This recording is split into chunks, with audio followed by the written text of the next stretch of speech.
What happens to us when we die? Is there an afterlife? If a ghost exists, what exactly are they? It was her attempts to answer those questions for herself that led Lafayette, Louisiana native Ronlyn Domingue to become a writer, and that resulted ultimately in her first novel, The Mercy of Thin Air, new from Atria Books. It's the romantic story of Raziela Nolan, a forward-thinking, sensual, and vibrant young Louisiana woman who dies suddenly in 1929, but whose spirit remains in the twilight realm between earth and heaven because she has unfinished business back in the world of the living. Author Ronlyn Domingue has joined us this afternoon to talk with KUHF's Bob Stevenson about The Mercy of Thin Air. The day I die, I glance at Daddy's newspaper before I leave the house. I notice the date, July 10th, 1929, and realize it's been almost a month since my graduation from Tulane. No matter what I've done to make these weeks drag wide and full as clouds, they've disappeared in a gust. I walk the tree-shaded blocks in my favorite green sleeveless dress. The heat makes me dewy. I hope my extra swimsuit is at his house because I terribly want a dip. If not, perhaps I should go bare. Andrew's parents are in the Swiss Alps, avoiding mosquitoes and tropical heat, and Emmeline will be away shopping until it's time to cook lunch. My pace quickens. Along St. Charles Avenue, I grin at a college boy who offers a ride in his coupe. His F. Scott hair weeps into his neck from the humidity. He looks familiar, someone who's cut in on me at a dance or two. Thanks, I reply, but I'm limbering up for a swim. Mind if I join you, he asks. Not today, sport. As he drives away, I stop in my tracks. Andrew's surprise. The items are still on my dressing table. A sliver of grapefruit curls at the tip of my tongue. Go back home, brush my teeth. Forgot to do that too. Sneak it out in a little bag. No one will notice. No one will know. No. Maybe. It can wait.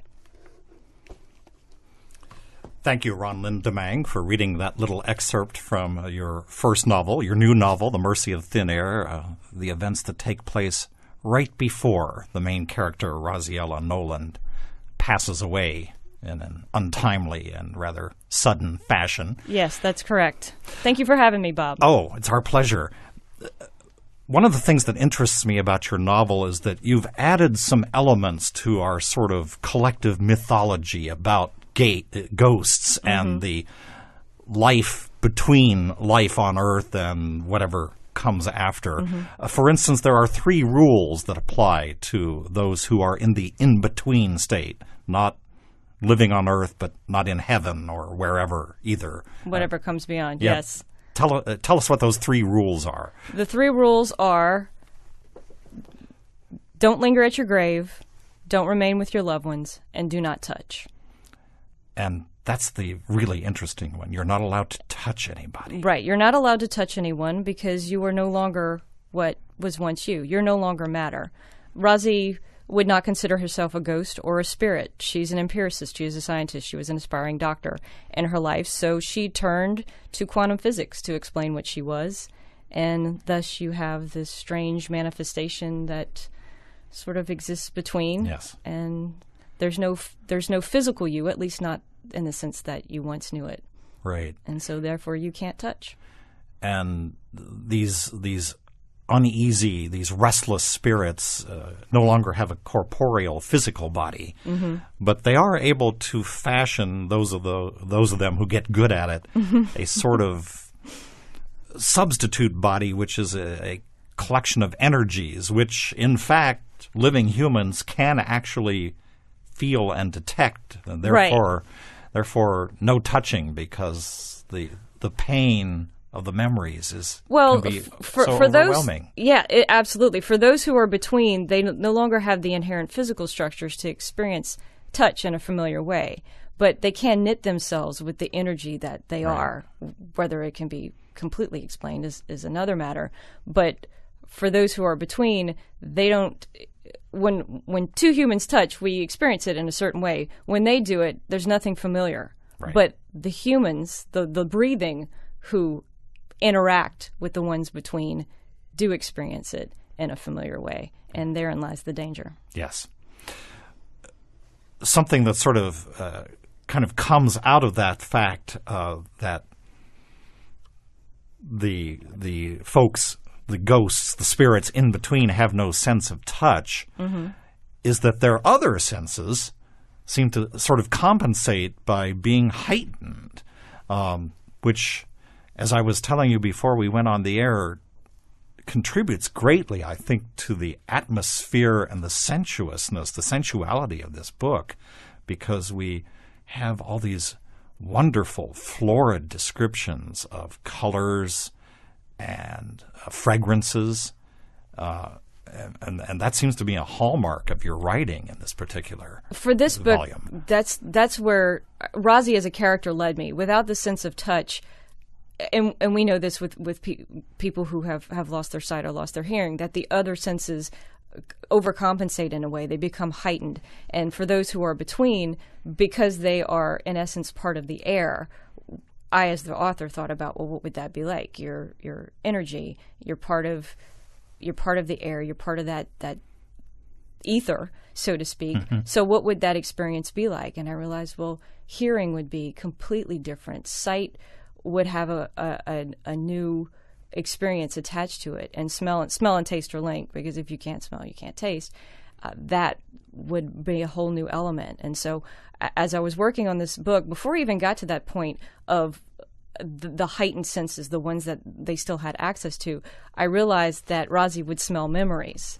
And yes. In that sense, it was, we all have the experience of we're somewhere and we smell a cologne or there's something baking, and we have this visceral memory connected to it of a grandmother or a friend or being alone.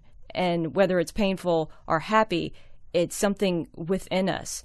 And in the construct of this novel, these smells sort of emanate from people, so that if one who is between is passing someone who is remembering a wonderful afternoon at a picnic, there are certain smells that are going to come out of that. Yes. And that's part of what Rosie starts to notice about Amy, whose house she inhabits, that there's the smell of a man in the house that shouldn't be there. Yes.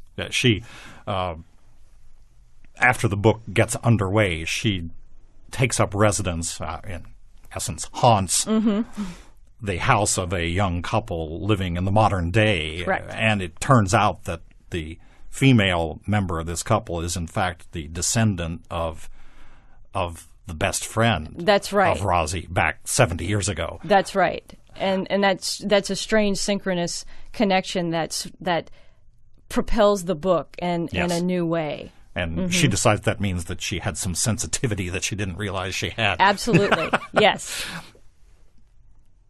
Rosie dies right after the passage you read. She goes for a swim in the swimming pool of her boyfriend's house and has an accident and dies. And he comes home and finds her. And there's this line, "I have never heard a man's heart break." Yes. It just breaks your own heart when you read it. Yeah, that's a favorite line of many. She follows one of the prime directives here and does stay away from her loved ones after she dies. But then 70 years later, she has not erased the memory of Andrew, her loved one, and Not doesn't at know all. what happened to him, and takes off on a quest to see if she can track him down.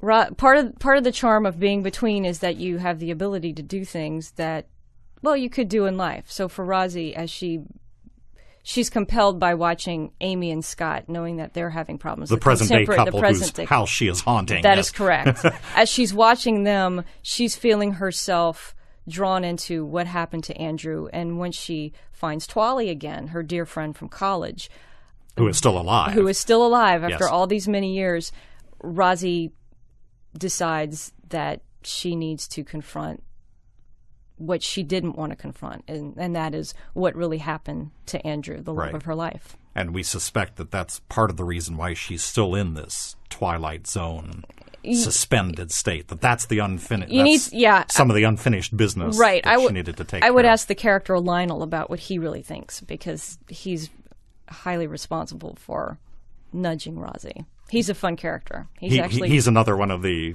people, ones who are caught between. spirits in between, whom she consults and has gets some advice from. Exactly.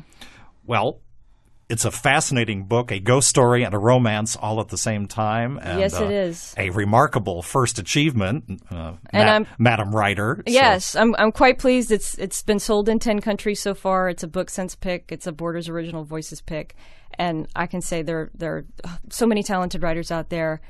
And, I think I'm talented. But the reality is this came down to luck. And I've been so fortunate to have such a great friends and family and publicity team and publishing team working on this book. Ronlyn Domingue, thanks for talking with us about The Mercy of Thin Air. Thank you so much, Bob. It was a pleasure.